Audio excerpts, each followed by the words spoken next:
नमस्कार। कौशल योग के आज की इस कड़ी में हम लोग महिलाओं में मूत्र पथ संक्रमण यानी यूरिनरी ट्रैक्ट इन्फेक्शन जो होता है उसके यौगिक समाधान पर चर्चा करेंगे। महिलाओं में यह समस्या अधिक रूप में पाई जाती है, इसलिए इस समस्या का समाधान बहुत आवश्यक है। और यदि इस समस्या का समाधान न किया गया तो इससे हमारे गुर्दे भी खराब हो सकते हैं। वस्तुतः जब यह समस्या यूरेथ्रा यानी मूत्र नली में होती है तब उसे यूरेथ्राइटिस कहते हैं, और जब यह मूत्राशय यानी ब्लैडर में होती है तो उसे सिस्टाइटिस कहते हैं, और जब यह गुर्दे में होती है तो इसे पाइलोनेफ्राइटिस कहते हैं। तो हमारी मूत्र प्रणाली में जहाँ पर यह समस्या होती है उस हिसाब से इसका नाम दिया जाता है। लेकिन मूलतः इसका जो कारण है वह है हमारे शरीर में जो कीटाणु हैं, जर्म्स या बैक्टीरिया हैं, उनके प्रवेश से यह समस्या होती है। तो केवल बैक्टीरिया का प्रवेश ही कारण नहीं है। बैक्टीरिया तो प्रवेश करता ही है, लेकिन बैक्टीरिया क्यों प्रवेश करता है? सबसे पहला मूल कारण है कि जब हमारे शरीर की इम्यूनिटी कम होती जाती है तो बैक्टीरिया का आक्रमण हम पर अधिक होता जाता है। तो इम्यूनिटी को ठीक करना जो सबसे महत्वपूर्ण आवश्यकता है कि अपनी शरीर की इम्यूनिटी को ठीक किया जाए। और इम्यूनिटी कैसे ठीक हो सकती है? इम्यूनिटी ठीक करने के लिए शरीर और मन का बैलेंस करना होता है, यानी मन के तनाव को हटाना और शरीर को पर्याप्त व्यायाम देना और शरीर को संतुलित आहार देना। तो यदि हम इन तीनों चीज़ों का ध्यान रख लें तो इस समस्या से बहुत आसानी से और सहजता के साथ निपटा जा सकता है। तो आइए हम देखें कि इसमें कौन कौन से आसन बड़े उपयोगी होते हैं। तो सबसे पहले सूर्य नमस्कार का अभ्यास किया जाए। सूर्य नमस्कार हमारे शरीर में के अंगों में जो प्राण शक्ति की कमी होती है, जो ऊर्जा की कमी होती है, उसको दूर करता है और साथ में हमारे शरीर की प्रतिरोधक क्षमता और मन की प्रतिरोधक क्षमता को बढ़ाने में बहुत कारगर भूमिका निभाता है। तो इसलिए इसका अभ्यास करते हैं। अपने स्थान पर खड़े हो जाएं और सूर्य नमस्कार का अभ्यास करेंगे। 1 2 3 4 5 6 7 8 9 10 11 12। यह आधा राउंड हुआ और दूसरे पैर से कर लें तो इसका यह पूरा राउंड हो जाता है। तो शुरुआत 2-3 राउंड से की जाए, फिर धीरे धीरे इसके 10 राउंड तक किए जा सकते हैं। फिर इसके बाद इसमें जो सबसे महत्वपूर्ण क्रिया है वह है तितली आसन, बटरफ्लाई।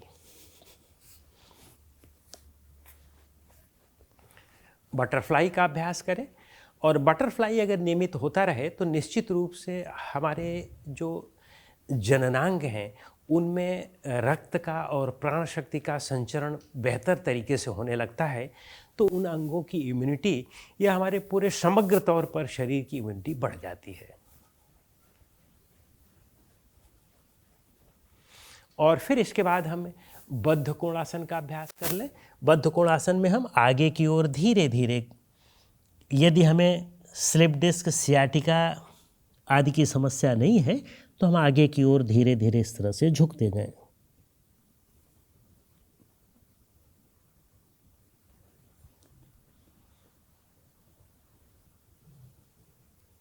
और फिर वापस आ जाएं।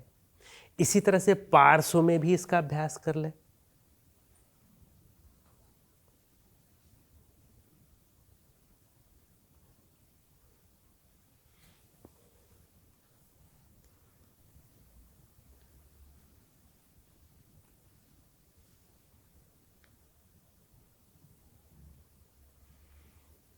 और अब इसके अभ्यास के बाद हमें एक महत्वपूर्ण आसन पवन मुक्त आसन का अभ्यास करना चाहिए। पवन मुक्त आसन के अभ्यास से भी हमारे पेल्विक रीजन और एब्डोमिनल रीजन में और जो यूरोजेनाइटल सिस्टम है यहाँ पर प्राण शक्ति बढ़ जाती है।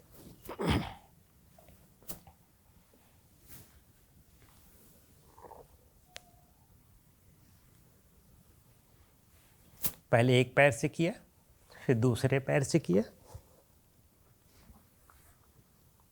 फिर दोनों पैर से एक साथ किया,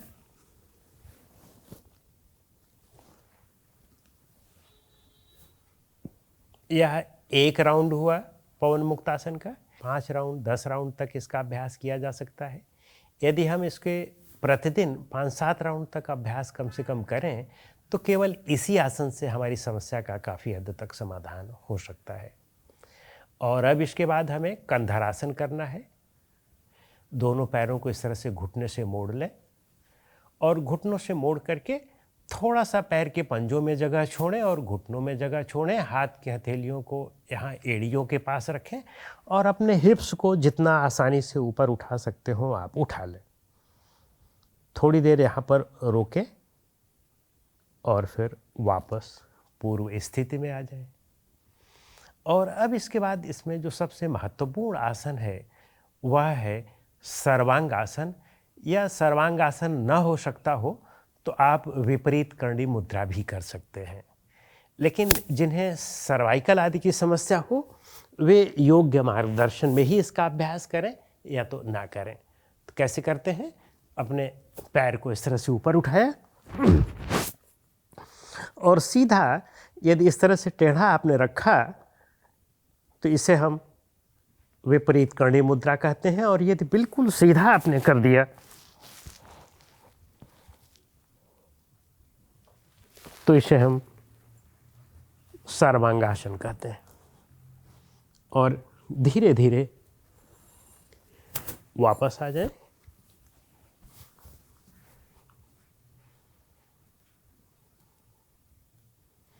और इसी में मत्स्यासन कर लें।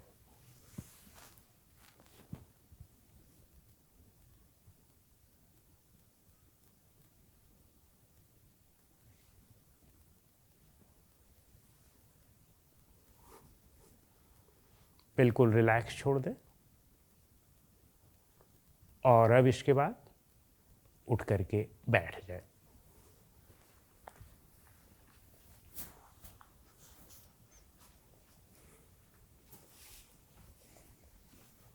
नाड़ी शोधन प्राणायाम इसमें बहुत उपयोगी भूमिका अदा करता है। तो नाड़ी शोधन प्राणायाम का अभ्यास कर लें। दाहिने हाथ के अंगूठे को दाहिनी नासिका पर रखें और तीसरी उंगली को हम इस तरह से फ्री छोड़ें, बाकी इनको हम इस तरह से रख सकते हैं। अब बाईं नासिका से धीमी, लंबी और गहरी श्वास अंदर भर लें।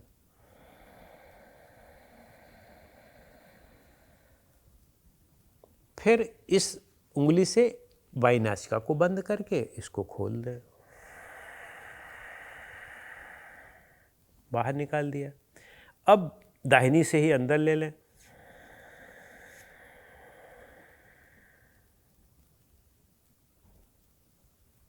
और बाईं से बाहर निकाल दें।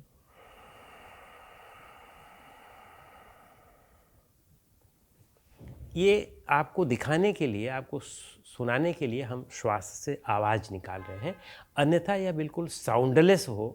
जितना ही गहरी और धीमी होगी ये साउंडलेस होगी और उतना ही इसका इफेक्ट ज़्यादा बढ़ जाता है।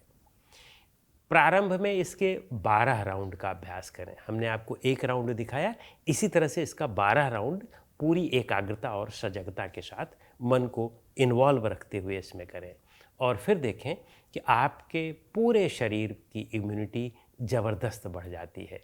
रक्त का संचरण हर जगह बढ़ जाता है, प्राण का भी संचार अच्छी तरह से होने लगता है। तो आपको इस समस्या के समाधान में बहुत मुश्किल नहीं आती है। इसके बाद यदि आप बंध करें और मूल बंध और उद्यान बंध दोनों करें तो तब भी आपकी समस्या का बहुत बेहतर समाधान हो सकता है। तो मूल बंध और उद्यान बंध, इसके लिए आप हमारे चैनल पर हमने अलग अलग स्पेसिफिक बंधों का जिक्र किया है, उसके लिए अलग अलग सी वीडियो हैं, उस पर आप देख सकते हैं। अभी हम आपको केवल आसानी के लिए दिखा रहे हैं कि कैसे इसका अभ्यास किया जाता है। श्वास को बाहर निकालें मुंह से और बाहर रोक लें। बाहर रोक करके हाथ को इस तरह से हम सीधा रखते हैं और जननेंद्रिय और गुदाद्वार के बीच के भाग को ऊपर की ओर खींच करके रखते हैं और श्वास तब तक हमें रोक करके रखना है जब तक हम आसानी से सहजता के साथ रोक सकें, और तभी तक हमें अपने उस मूल बिंदु को ऊपर की ओर खींच करके भी रखना है। जब ये लगे कि अब हम श्वास ज़्यादा देर तक नहीं रोक सकते हैं, तो बिना कोई ज़बरदस्ती किए पहले मूल बिंदु को रिलैक्स कर दें, उसके उसके जो आपने आकुंचन किया है उसको ढीला कर दें, हाथ को ढीला कर दें, और फिर श्वास अंदर ले लें। यही चीज़ श्वास को अंदर करके भी की जा सकती है, अंदर कुंभक करके भी की जा सकती है। तो आइए हम देख लेते हैं। बहिर्कुंभक। अब मूल बिंदु को हमने ऊपर की ओर खींच रखा है। अब मूल बिंदु को हम रिलैक्स कर दें, हाथ को नीचे कर लें, फिर श्वास अंदर ले लें। उड्डयन बंध में हमें इसको बहिर्कुंभक के साथ ही करना चाहिए, क्योंकि इसमें हमें पेट को अंदर की ओर खींचना होता है। मूल बंध तो हम अंतरकुंभक बहिर्कुंभक दोनों में कर सकते हैं, लेकिन उड्डयन बंध हम केवल बहिर्कुंभक में ही करते हैं। तो बाकी सब प्रक्रिया वही है। मूल बंध में हम मूल बिंदु को ऊपर की ओर खींचते हैं, उड्डयन बंध में हम पेट को अंदर की ओर खींचते हैं, बस इतना अंतर हो जाता है। तो आइए देखते हैं कैसे किया जाता है।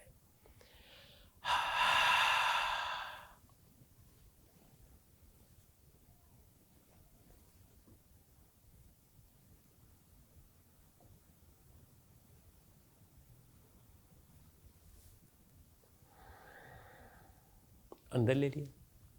तो इस तरह से यह हमारा उड्डयन बंध है। तो ये दोनों बंधों का यदि आप अभ्यास करें, और साथ में जैसे महामुद्रा है, महाभेद मुद्रा है, विपरीत करणी मुद्रा है, इन सब का अभ्यास करें, तो इस समस्या से बहुत आसानी से निपटा जा सकता है। और साथ में मेडिटेशन का अभ्यास मस्ट है। मेडिटेशन का अभ्यास हमें प्रतिदिन रिलीजियसली करना चाहिए। जिस तरह से खाना खाना, सोना या हमारे आदत का एक अंग है, जीवन का एक स्वभाव है, उसी तरह से मेडिटेशन को भी एक स्वभाव बना लिया जाए, तो हम इस समस्या से, जो यूटीआई आदि की समस्या बार बार होने लगती है, बार बार होती है लोगों को, उससे बच सकते हैं। यद्यपि इसमें एंटीबायोटिक प्रारंभ में ली जा सकती है, यदि समस्या गंभीर हो तो एंटीबायोटिक लिया जाए, लेकिन एंटीबायोटिक लेने के बाद भी यदि आपकी इम्यूनिटी ठीक नहीं है, तो एक बार रोग ठीक हो जाएगा, फिर महीने 2 महीने बाद, 4 महीने बाद हो जाएगा, तो बार बार होता रहेगा। और कब तक हम एंटीबायोटिक लेते रहेंगे, उसके साइड इफ़ेक्ट्स भी होंगे, और गुर्दों आदि को वे परेशान भी करते हैं, और भी ज़्यादा रुग्ण करते जाते हैं, और भी ज़्यादा उनको कमज़ोर करते जाते हैं। तो इसलिए अगर हमें अस्थायी इलाज करना है समस्या का, तो समस्या के मूल कारण की ओर जाना होगा, और मूल कारण आहार विहार को सुधारना, तनाव को ठीक करना यानी मेडिटेशन करना, आहार विहार में बहुत ज़्यादा खट्टी चीज़ें, बहुत ज़्यादा मिर्च मसाले वाली चीज़ें न ली जाएं, भोजन को संतुलित रखा जाए, नियमित समय पर किया जाए, और पर्याप्त व्यायाम किए जाएं, तो निश्चित रूप से इस समस्या को आप 100% सुलझा सकते हैं। नमस्कार।